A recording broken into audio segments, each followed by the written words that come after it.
Halo, Assalamualaikum warahmatullahi wabarakatuh. Senang sekali saya bisa menyapa Anda semuanya. Dalam seri seminar Self Control, kali ini saya ingin membahas topik yang cukup menarik, yaitu bijak bermedia sosial. Dengan tagline-nya adalah langkah menuju hidup berkualitas dengan santun dan bijak di media sosial. Kita tahu ya bahwa di beberapa tahun belakangan ini media sosial cukup mendominasi ya dalam aktivitas keseharian banyak masyarakat di Indonesia, bahkan di seluruh dunia. Sebelumnya, kenalkan, nama saya adalah Heri Susilo. Saya seorang happiness motivator dan juga seorang author. Anda bisa melihat profil saya lebih detail lagi. Silahkan kunjungi di herisusilo.com atau di Instagram saya herisusilo.official. Dalam sesi kali ini saya ingin mengajak Anda melihat situasi yang ada di Indonesia itu seperti apa kaitannya dengan media sosial. Nah, saya ambil nih satu berita, saling ejek di media sosial, dua kelompok remaja tawuran hingga berujung maut. Wow, hanya karena saling ejek. Kemudian curhat berujung maut, gitu kan ya. Ya, kadang-kadang banyak ya di antara kita yang kemudian sering curhat di media sosial, begitu. Ternyata itu pun bisa ya berujung maut, begitu. Nah, ini juga. Curhat berujung maut, pemulung di Samarinda tewas ditusuk rekannya yang sakit hati. Nah, ini tentu saja ini banyak kita jumpai ya di masyarakat kita. Nah, ini yang lagi ngetren nih belakangan ini gitu ya. Jadi kasus kepala BPN Jatim yang berawal dari istri flexing atau pamer kekayaan akhirnya diperiksa oleh KPK hingga dicopot. Wow. Karena kebiasaan flexing atau pamer kekayaan di media sosial yang dampaknya adalah para pejabat-pejabat dinonaktifkan ya. Nah, ini dampak juga dari media sosial. Karena memang walaupun kita lihat ya, media sosial ini selain punya dampak positif, tentu saja juga punya dampak negatif, begitu. Nah, ini juga ada kasus bunuh diri, pengaruh berita tak sehat dan juga media sosial. Ini terjadi di masa-masa pandemi Covid ya, karena media sosial betul-betul saat itu booming banget ya, karena banyak orang work from home, banyak di rumah, kerja di rumah, sehingga waktu longgarnya cukup banyak dan intensitas buka media sosialnya pun juga akhirnya cukup tinggi. Nah, kita ambil dulu nih satu hal yang 6 tabiat luhur. Nah, 6 tabiat luhur ini adalah 6 kebiasaan luhur atau mulia nih bagi orang yang ya kita semuanya gitu. Kita harus betul-betul menerapkan 6 tabiat luhur. Apa sih gitu kan 6 tabiat luhur? Kita lihat. Yang pertama adalah rukun. Kenapa saya menjelaskan tentang 6 tabiat luhur ini? Karena ini nanti akan saya kaitkan dengan topik kita bagaimana kita bisa bijak dalam bermedia sosial ya. Poin pertama adalah rukun. Kedua adalah kompak. Yang ketiga adalah kerja sama yang baik, kemudian jujur, amanah, dan yang terakhir adalah mujahid atau dalam bahasa sederhananya adalah ya berhemat begitu ya. Nah, namun yang akan menjadi titik fokus saya adalah di poin 6 tabiat luhur yang pertama, yaitu rukun. Ada apa dengan rukun? Kita lihat. Saya mengambil kemudian satu dasar di Quran surat Al-Hujurat ayat 12 ya. Yang artinya adalah wahai orang-orang yang beriman, jauhilah banyak dari prasangka. Sesungguhnya sebagian dari prasangka itu dosa dan janganlah kamu mencari-cari kesalahan orang lain. Dan janganlah ada di antara kamu yang menggunjing sebagian yang lain. Al-ayah, artinya ini masih ada ayat lanjutan. Nah, ini yang kemudian menjadi poin penting gitu. Saya mengajak Anda semuanya untuk kemudian mulai mengelola prasangka yang ada dalam diri Anda. Karena berawal dari prasangka kemudian bisa saja mengoyak kerukunan. Ya. Nah, ini menarik begitu. Karena kalau kita bicara tentang kerukunan itu tidak hanya terkait dengan bagaimana kita rukun dengan orang di sekeliling kita, di dekat rumah kita atau di tempat komunitas kita, tidak hanya sebatas itu. Tapi ternyata kerukunan juga harus kita junjung tinggi dalam bermedia sosial. Dan dasarnya di Al-Quran pun juga sudah jelas begitu ya. Oke, di poin adalah prasangkanya. Kalau kita bicara tentang prasangka, ini adalah bicara tentang mengendalikan diri atau emosi. Wow, apa kaitannya ya tentang mengendalikan diri atau emosi dengan bagaimana kita bijak di media sosial? Kita lihat di poin kedua. Di poin kedua, saya mengajak Anda semuanya untuk bagaimana memahami 5 syarat kerukunan. Kalau di poin pertama tadi adalah bagaimana kita bisa mewujudkan kerukunan dengan dasarnya di surat Al-Hujurat ayat 12. Nah, sekarang adalah 5 syarat kerukunan. Kita lihat. Pertama adalah bicara yang baik. Dalam bahasa yang lebih sederhana lagi adalah kalau bicara itu yang pahit madu gitu kan. Madu itu kan manis ya. Tapi kemudian bagaimana kita bicara yang pahit madu? Artinya bicara kita itu yang baik. Begitu. Kemudian yang kedua adalah jujur, bisa dipercaya, dan mempercayai. Poin ketiga, sabar kepolong ngalah, rebutan ngalah. Wow, ini adalah konsep yang sangat dahsyat sekali. Artinya kalau kita bicara tentang sabar kepolong ngalah, rebutan ngalah, ini bukan berarti kita ngalah itu kalah loh. Kalau dalam konteks ini adalah ketika kita mau mengalah, kita di sana sabar, kita dekatkan diri kita kepada Tuhan kita, kepada Allah, disitulah sebenarnya Anda sebagai pemenang. Kenapa? Anda membuka jalan kerukunan. Oh, luar biasa ya. Kemudian yang poin keempat adalah tidak membuat kerusakan. Ya, artinya apapun tindakan yang kita lakukan harus betul-betul dipikirkan dengan matang.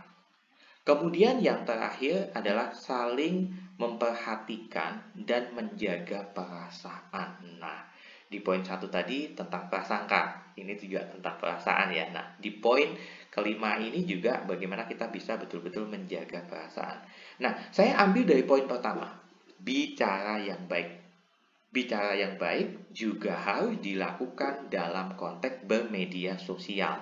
Kalau kita bicara tentang media sosial, tentu saja bukan hanya Facebook, bukan hanya Instagram, ataupun Twitter gitu kan, tapi juga WhatsApp ya, WA-nya Bapak Ibu semuanya, WA status ya, itu termasuk dalam media sosial, walaupun juga ada jenis media sosial yang lain. Begitu namun yang populer digunakan di Indonesia adalah Facebook, Instagram, Twitter, TikTok, WhatsApp begitu ya, dan juga beberapa jenis media sosial lainnya. Begitu. Nah, ini saya ambil dasarnya dari surat Al-Ahzab ayat 70 ya, yang artinya adalah, hai orang-orang yang beriman, bertakwalah kamu kepada Allah dan katakanlah perkataan yang baik dan benar. Nah, ini kita diingatkan lagi. Kita tuh harus mengatakan ini dalam konteks yang lebih luas, bukan hanya secara verbal, tapi juga tentang tulisan yang Anda tulis di media sosial. Ya, karena media sosial sekarang kan bukan hanya sekedar tulisan, tapi juga sekarang mulai beralih ke video.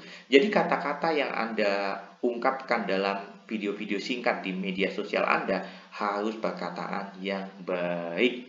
Ya, ingat ya, ini dasarnya.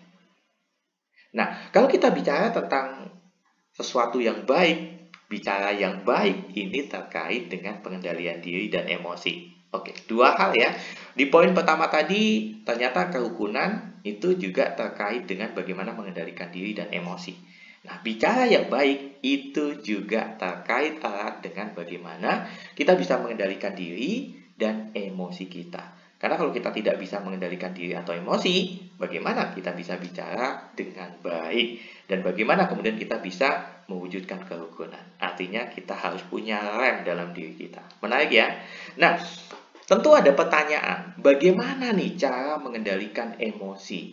Nah, ini pertanyaan yang sering saya dapatkan. Maka di sesi awal, saya akan jelaskan dulu tentang tekniknya. Bagaimana kemudian mengendalikan emosi secara sederhana. Walaupun ada juga cara yang lebih kompleks, yang tentu saja kalau kompleks berarti nggak sederhana kan ya? Ya, betul. Teknik pernapasan dan juga teknik senyum. Gimana caranya? Ya, yang pertama adalah Anda harus berlatih mengendalikan diri dengan bernafas panjang. Caranya sederhana. Anda cukup duduk berbaring ataupun ya bersandar dengan sangat nyaman. Kemudian ambil nafas dalam, tahan sejenak, keluarkan dengan pelan. Oke, kemudian Anda berhitungan. Misalkan Anda ambil nafas 4 hitungan ya. Ambil nafas 4 hitungan, tahan 4 hitungan, dan keluarkan 4 hitungan. Oke, ketika sudah semakin terbiasa, Anda bisa naikkan lagi di 5 hitungan. 5 hitungan Anda ambil nafas, tahan 5 hitungan, dan keluarkan 5 hitungan. Sampai kemudian ya, hitungan keberapa Anda bisa keluar. Begitu. Ternyata dengan kemudian kita berlatih menahan, bukan menahan ya, bernapas panjang, mengambil nafas, menahannya dan mengeluarkan, itu mampu ya mengendalikan emosi kita. Silakan dicoba.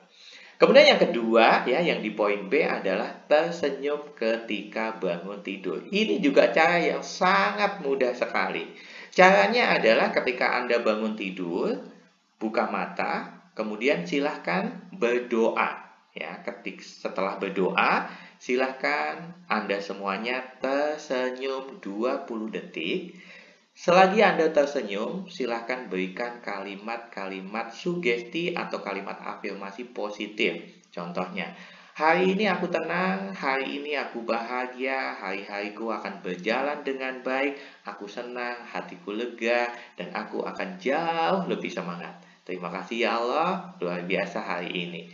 Diulang-ulang terus Bapak Ibu ya. Nah, dua jenis teknik ini bisa Anda gunakan karena ini teknik yang sangat sederhana untuk bagaimana kita bisa mengendalikan emosi kita. Gampang? Yes, gampang. Namun ada satu hal yang seringkali ditanyakan juga ya. Mas, gimana nih cara melampiaskan? Nah, ini dia, ini menarik. Karena emosi itu tentu setiap orang pasti punya emosi, ya. Baik emosi negatif maupun emosi positif.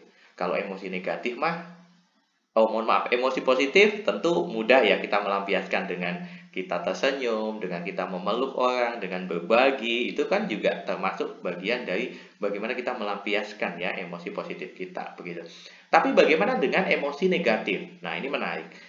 Caranya adalah ada satu teknik yang namanya object imagery atau teknik pembendaan, di mana ibu bapak semuanya, Anda semuanya silahkan berada di tempat yang tenang, di kamar misalkan pastikan tidak ada orang, ambil boneka kecil atau bantal atau kain atau botol air mineral yang kosong tapi ditutup, kemudian Anda remas-remas sekuat tenaga sambil melampiaskan emosi Anda. Misalkan Anda sedang marah, ya udah diremas-remas saja. Saya saat ini sedang marah, saya sebel sekali.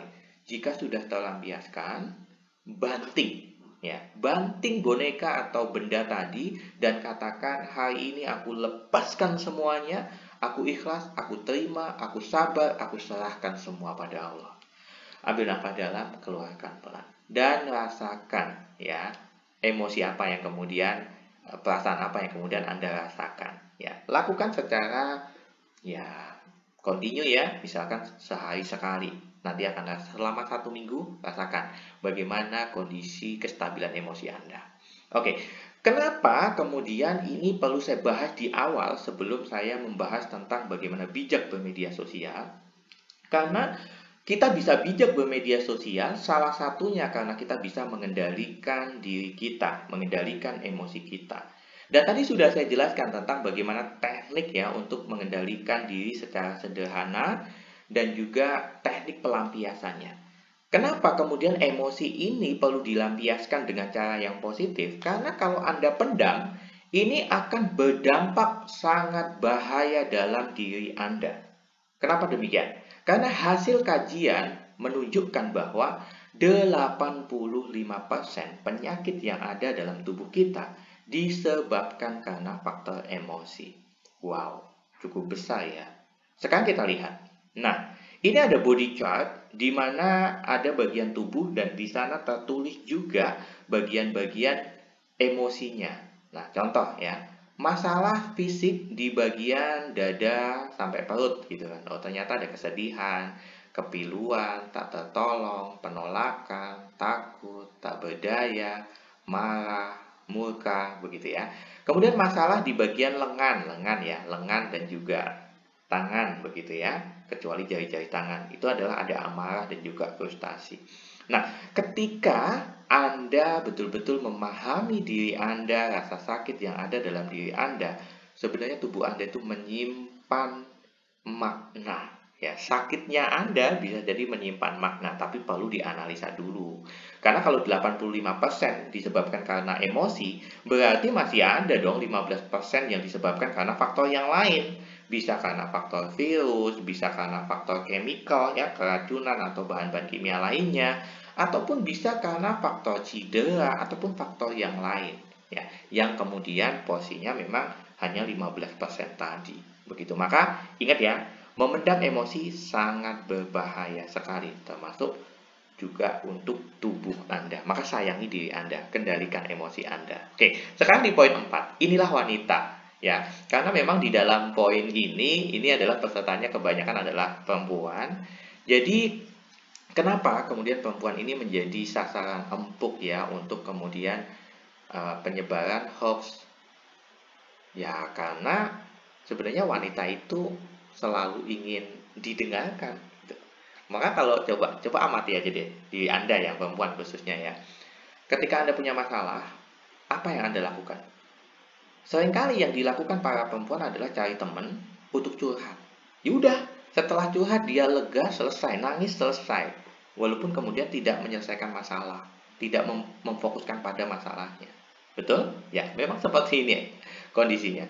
Dan yang diharapkan para perempuan atau istri, jadi suami romantis itu pandangan istri adalah yang suami-suami yang mau ya mendengarkan gitu kan ungkapan istri, kemudian tangan yang lembut dan juga hati yang tenteram. Nah, ini dia. Oke, sekarang kita mulai masuk dalam konteks bijak bermedia sosial. Jika tadi saya sudah ajak Anda semuanya untuk bagaimana melihat dasar-dasarnya, kenapa sih kita harus bijak bermedia sosial? Ternyata kita harus menjaga kerukunan, kita harus menjaga pola bicara kita, bicaranya kita harus positif, harus baik, begitu ya.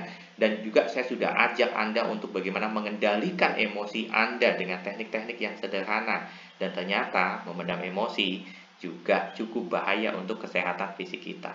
Nah, tiba saatnya saya ajak Anda untuk bijak bermedia sosial. Kenapa harus bijak? Iya dong. Kalau nggak bijak, karena kalau nggak bijak, itu akan berdampak negatif buat diri Anda dan juga orang-orang di sekeliling Anda. Nah, saatnya merdeka dengan bijak dan bijak dengan merdeka. Kita lihat dulu deh dampak positif dari media sosial. Selain dampak negatif yang cukup banyak, ternyata media sosial juga punya dampak positif yang cukup banyak juga, begitu ya. Pertama, untuk menghimpun keluarga. Artinya, dengan adanya media sosial, silaturahim itu menjadi sangat-sangat mudah. Bahkan seolah-olah jarak, waktu itu terlampaui semua. Begitu ya. Sebagai media penyebaran informasi, jelas sekali. Dengan adanya era internet dan juga media sosial, informasi yang dulu itu kita dapatkan biasanya sehari setelah kejadian, sekarang dalam hitungan detik, menit bahkan detik ya, kita sudah bisa mendapatkan update informasi terbaru.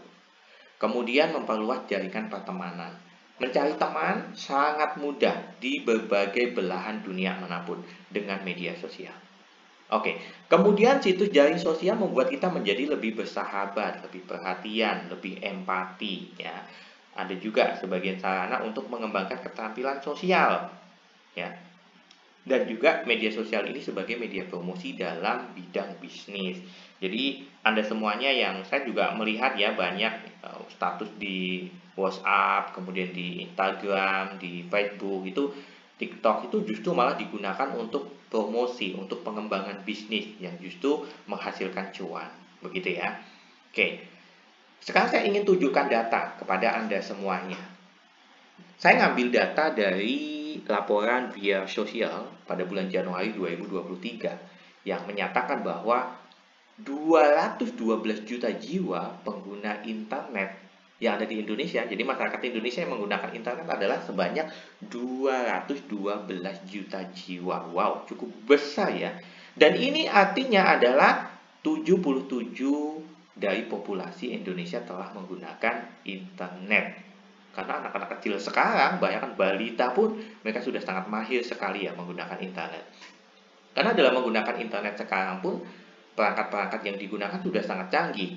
Anak-anak kecil yang dia belum bisa mengetik atau belum bisa huruf A, B, sampai Z saja gitu kan, bisa menggunakan layanan suara. Artinya dia hanya bisa nyebutin saja, pencarian juga sudah bisa digunakan.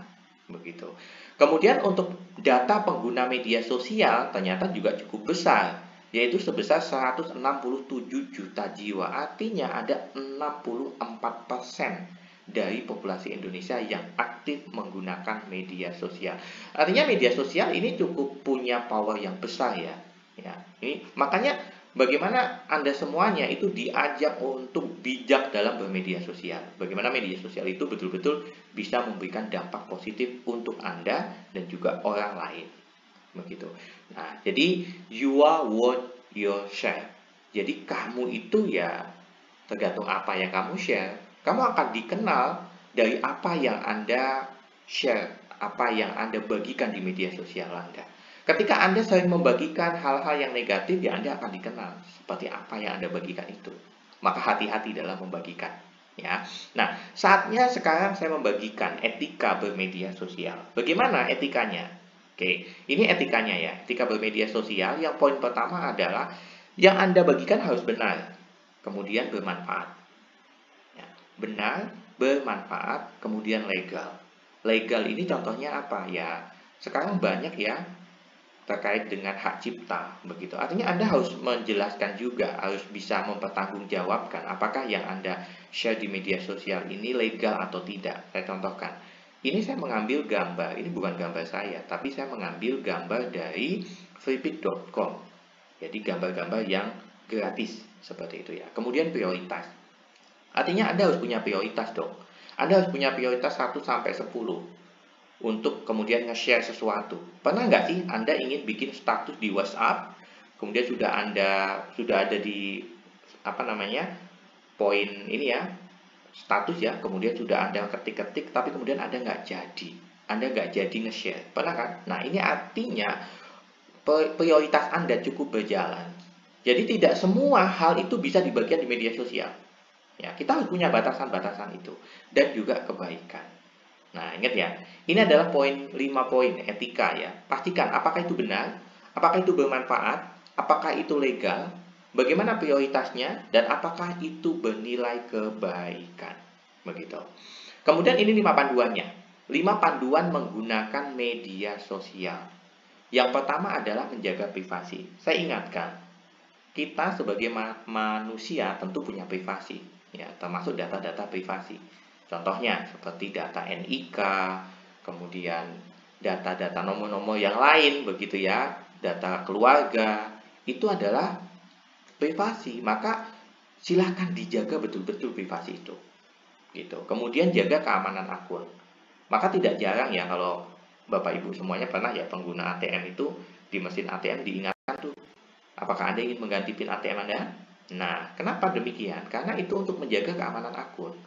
Akun apapun yang Anda miliki, ya, misalkan seperti Instagram, Facebook, TikTok, silahkan Anda buat ulang, ya, Anda buat password yang baru secara berkala. Begitu. Kemudian menghindari hoax atau berita-berita bohong. Jangan mudah nge-share ya.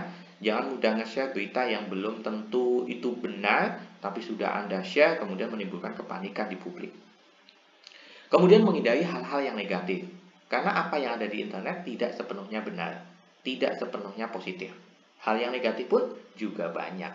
Ya. Kemudian gunakan seperlunya.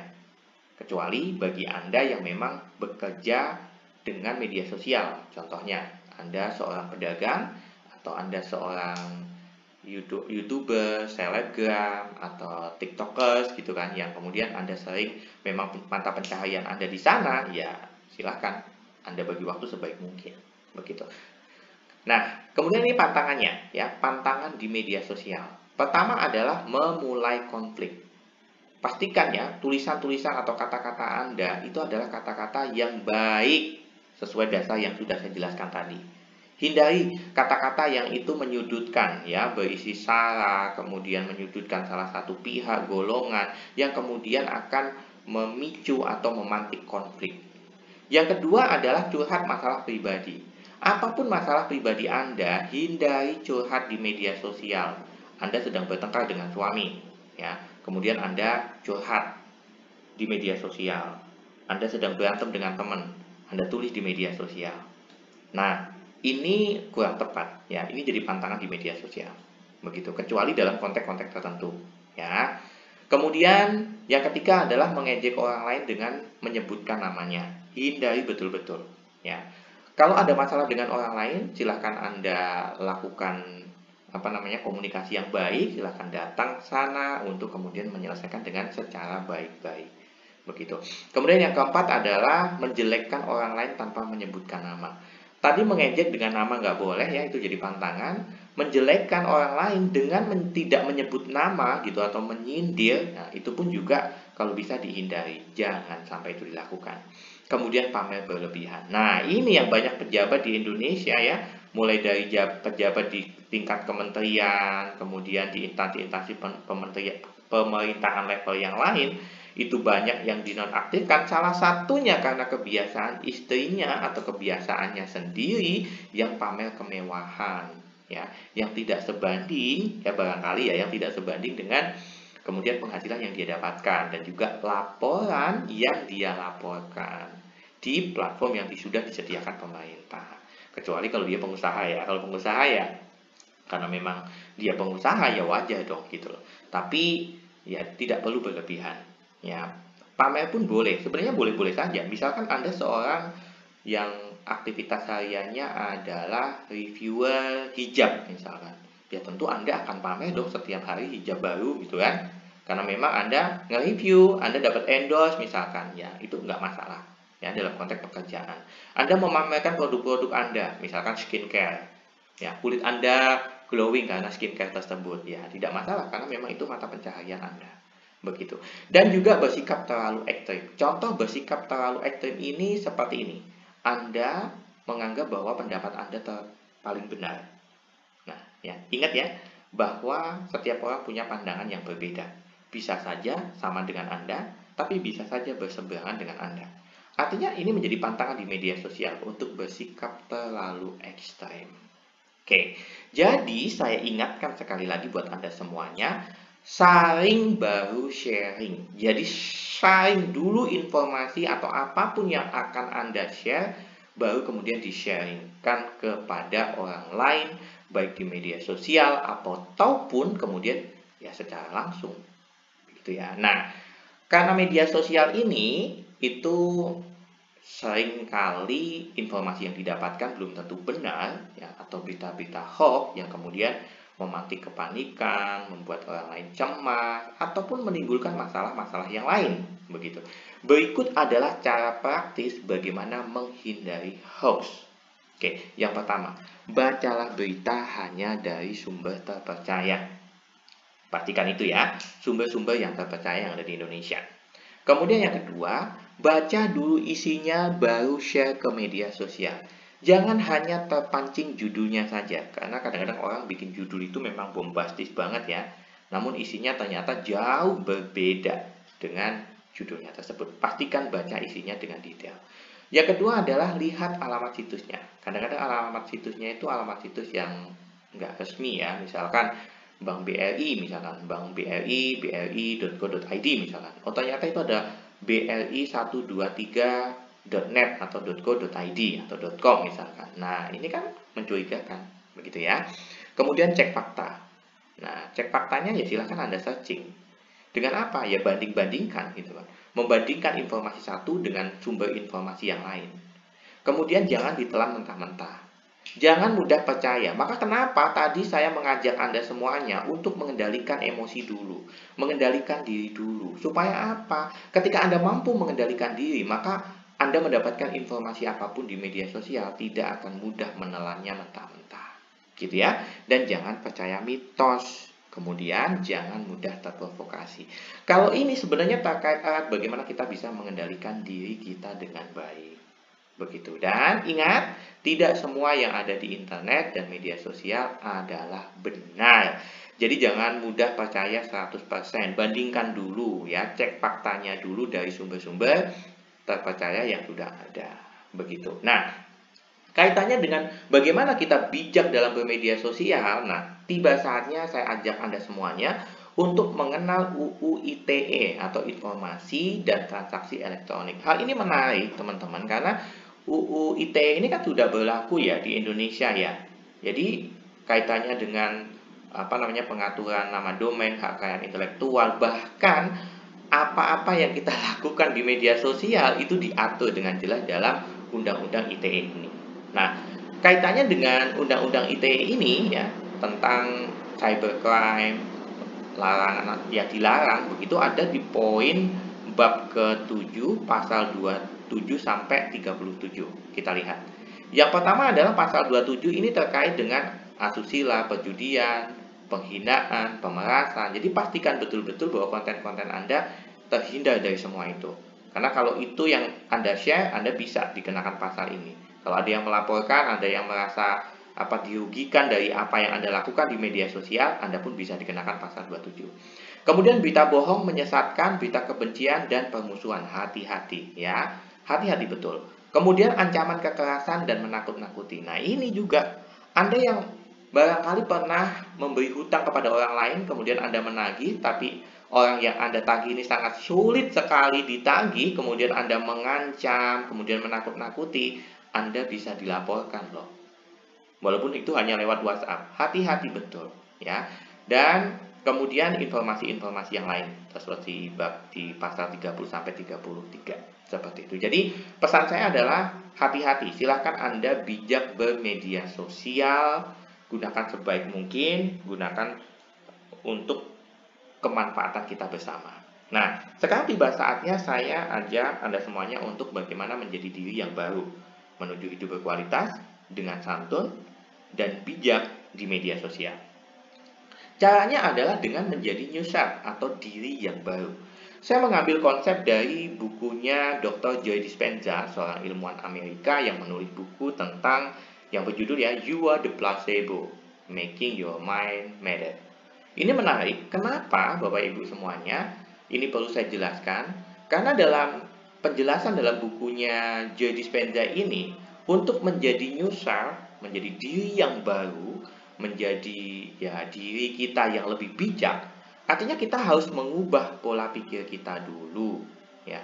Pola pikir saja nggak cukup, kita harus ubah action kita, pola kebiasaan kita, dan ubah perasaan kita. Maka dengan Anda ubah pola pikir Anda ubah action Anda, dan ubah feeling Anda, tentu Anda akan sangat mudah menjadi diri yang baru, yang bijak dalam bermedia sosial. Nah, ini ada spesial ebook untuk Anda semuanya. Caranya sangat mudah sekali. Silahkan Anda buat cerita atau pengalaman apapun ya yang Anda rasakan dari materi yang sudah saya ceritakan ini. Dan silahkan Anda posting di media sosial Anda, khususnya di Instagram, pakai story saja ya. Kemudian tag di herisusilo.official. Atau Anda bisa buat di status WhatsApp Anda, kemudian screenshot dan kirim di nomor 085728010750. Nanti kami akan kirimkan link download dari ebook Change Your Life with NLP, aplikasi NLP Switch Pattern. Ini adalah teknik yang sangat mudah sekali bagaimana kita mengubah sesuatu dalam diri kita dengan teknik NLP. Begitu. Dan terakhir, buat Anda semuanya, hidup kita dibentuk oleh pikiran kita. Kita menjadi apa yang kita pikirkan. Dan ingat, perubahan itu ada ketika ada tindakan. Jika Anda tidak melakukan tindakan sekecil apapun, maka jangan berharap ada perubahan besar di dalam hidup Anda. Saya Heri Susilo, jazakumullah khairan. Terima kasih. Wassalamualaikum warahmatullahi wabarakatuh.